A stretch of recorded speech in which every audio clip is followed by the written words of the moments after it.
MADP, alors c'est l'acronyme de mutation de l'action publique et du droit public, c'est-à-dire bon, un intitulé un petit peu compliqué, mais qu'on a choisi lorsqu'on a créé ce petit centre de recherche, disons, à Sciences Po il y a 10 ans, d'essayer de suivre quelques lignes particulièrement importantes dans l'évolution actuelle du droit de l'action publique. Nous sommes juristes à la base. Alors, nous sommes juristes, mais je vais ajouter tout de suite que l'une des caractéristiques de Sciences Po, comme peut-être vous le savez, c'est que c'est fondamentalement pluridisciplinaire dans les sciences sociales et donc nous sommes dans un constant dialogue avec les sociologues, économistes, géographes, etc. Alors, dans ce cadre-là, la question du local et de la ville a très vite occupé une place essentielle. Bon, c'était pour moi un investissement personnel auparavant. Donc, ça a occupé vraiment une part importante de l'activité de la chaire. Nous organisons d'ailleurs tous les ans un colloque récurrent sur la réforme territoriale.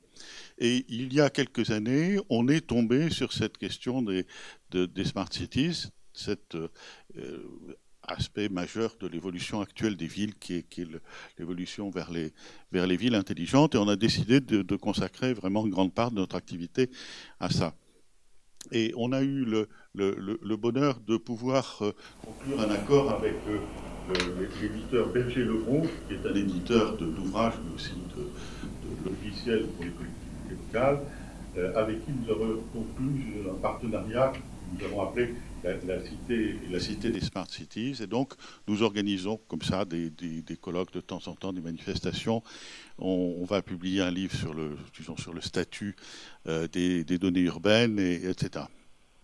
Alors, ensuite, nous avons eu le bonheur de rencontrer donc les gens de Système X et de la chaire Anthropolis, et on s'est dit qu'on allait faire des choses, ensemble. Et ça, c'est la manifestation concrète de notre accord.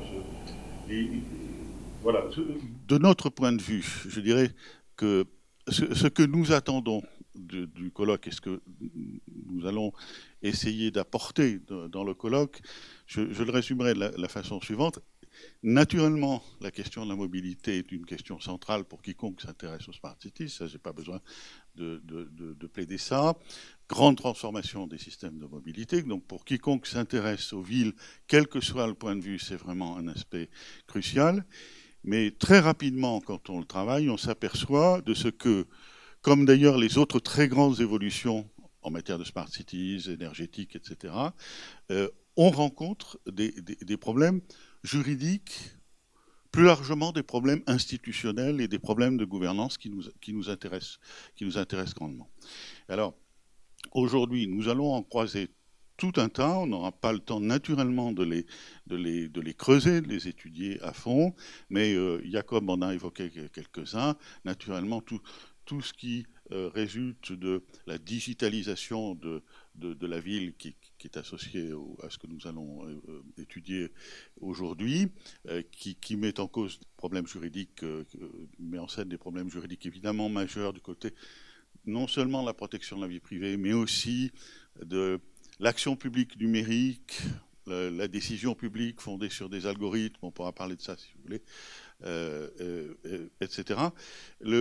Des problèmes tenant à l'organisation des services publics urbains, parce que tout ça perturbe une structure préexistante qui est en partie forgée par le droit. Donc il y a cette autre dimension.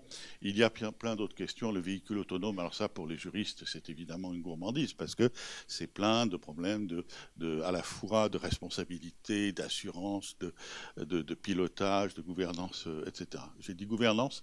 Moi, c'est la préoccupation majeure que j'ai dans toute cette affaire. C'est que il y a plein d'aspects juridiques partiels, mais au tréfonds, il y a une question centrale, c'est une question centrale qu'on rencontre typiquement dans le domaine de la mobilité. Je ne sais pas si vous serez d'accord avec moi. C'est qui pilote la Smart City exactement? Qui? Public, privé, autorité, ville, État, autorité publique, secteur privé, etc. Tout ça, c'est compliqué. Voilà ce que personnellement, ce que nous attendons, la chaire de de ce colloque et nous sommes vraiment ravis d'y participer. Merci à IRT Systemix de nous accueillir.